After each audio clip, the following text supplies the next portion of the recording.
But first tonight, there's a growing focus in political and national security circles on the United States ambassador to Australia, the legendary Caroline Kennedy. The only daughter of JFK and Jacqueline Kennedy was appointed ambassador to Australia by Joe Biden. Caroline was 5 when her father was assassinated in 1963. Here she is, pictured with him at nearly 3 years old. It was a high-profile appointment. Caroline Kennedy is American royalty. She's an icon, and there was much excitement when she started in this role in July last year. I'm so excited to begin my service as United States Ambassador to Australia. And there's so much excitement in Washington, D.C. about this relationship and this partnership. So it's fascinating that a little over a year later, there's significant discussion in political and diplomatic circles about the way in which she's fulfilling the role of ambassador. Sky News can tonight reveal that unlike previous ambassadors, Caroline Kennedy is dividing her time between Australia and the United States. She's spending more time in the US than her predecessors did as ambassadors to Australia. An ambassador will usually make a trip to their home country for a mid-term consultation, where they check back in with their government, usually halfway during their term as ambassador, or they may return for a major bilateral event. But Caroline Kennedy has spent significant time in the United States since her appointment in July last year, making at least 5 trips back. There's no suggestion that these trips weren't worthwhile or for official purposes. The White House and State Department are understood to be aware of the amount of time that Caroline is spending in the United States and have no concerns about it. It's said that Kennedy is pursuing a different model for being an ambassador, a model that reflects her star power and high-profile status. Some of her trips to the United States are to fulfil commitments to honour her father and his legacy. In September last year, she attended the Kennedy Presidential Library and Museum in Boston alongside President Joe Biden to launch the Cancer Moonshot. This initiative to improve cancer prevention, and it was inspired by JFK's historic moonshot speech 60 years earlier. Welcome to this historic day. On the 60th anniversary of President Kennedy's moonshot speech, we're honored to welcome President Biden as he announces his own administration's cancer moonshot for the 21st century. She was still away 9 days later in September for another event to launch the Earthshot Prize. My family and I are so excited that the Prince of Wales will honor this year's Earthshot Prize winners in partnership with the John F. Kennedy Library in Boston, a city that is committed to scientific excellence, environmental justice, and the fight against climate change.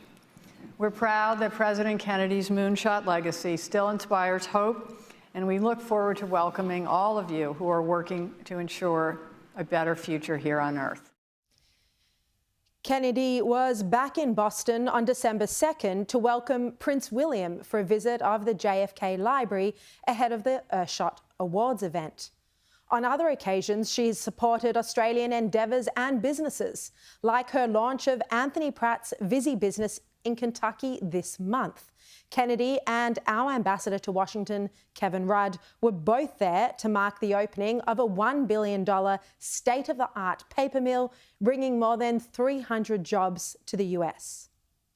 We have a chance to be the generation who looks back in 60 years and say, we saved the life of this planet. So I'm upbeat about Australia and America, I'm upbeat about Australia and Kentucky, and I'm upbeat about my new status as an honorary Kentuckian. She also had trips to the United States in March this year, where she went to San Diego alongside Anthony Albanese, Joe Biden and Rishi Sunak for an announcement on the AUKUS submarine deal. The US and Australia it's the tightest alliances that we have. You heard the 3 leaders, so I have absolute confidence in this project. And she also did on that trip a ribbon cutting for the American Australian Association's new Manhattan headquarters, alongside Rupert and Lachlan Murdoch, who own and run Sky News' parent company. And in June this year, she was in Washington for a Chiefs of Mission conference alongside other ambassadors and consuls general. On that trip, she recorded this video for Kevin Rudd's social media. I'm so lucky to be in Australia, and it's great to have a chance to work with you. And the ambassador is currently in the United States and is due to speak at this year's Earthshot Prize event in New York tomorrow. It's been suggested that on some of her trips to the US, she has engaged with politicians who have reservations about AUKUS, and these politicians risk jeopardising the AUKUS deal. There is growing unease around AUKUS at the highest levels of the United States government. The White House is understood to be aware and concerned that some senators and congressmen of both political persuasions are highly critical of the description of American nuclear-powered submarines as being helpful for Australian jobs. They're also underwhelmed with the wavering commitment to AUKUS at the recent Labor Party National Conference. It's understood that Caroline Kennedy has been working to address some of these concerns in Washington, and that her immediate name recognition gives her the ability to open doors and have a meeting with anyone.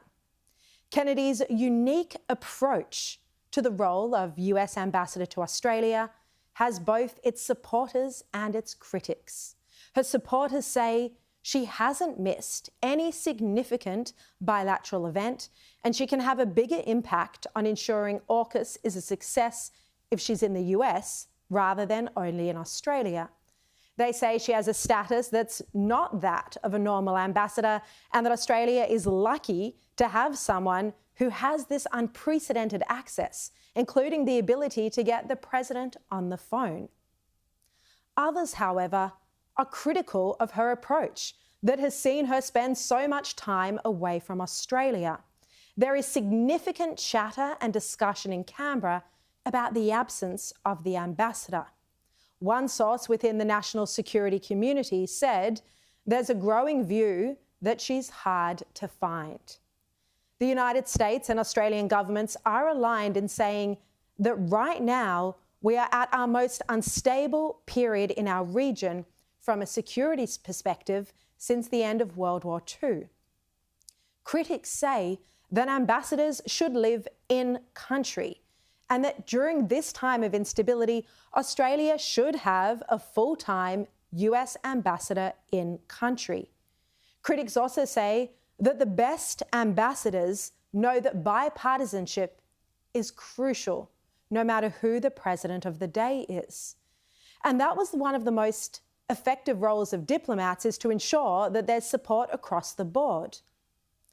But while former ambassadors like Culverhouse and Bleich wined and dined politicians on both sides of the political divide, often having them around for dinners or breakfasts, Caroline Kennedy has had only cursory meetings with senior coalition figures. Australia could go to the polls as early as August next year, just 11 months away. A full term would be May 2025.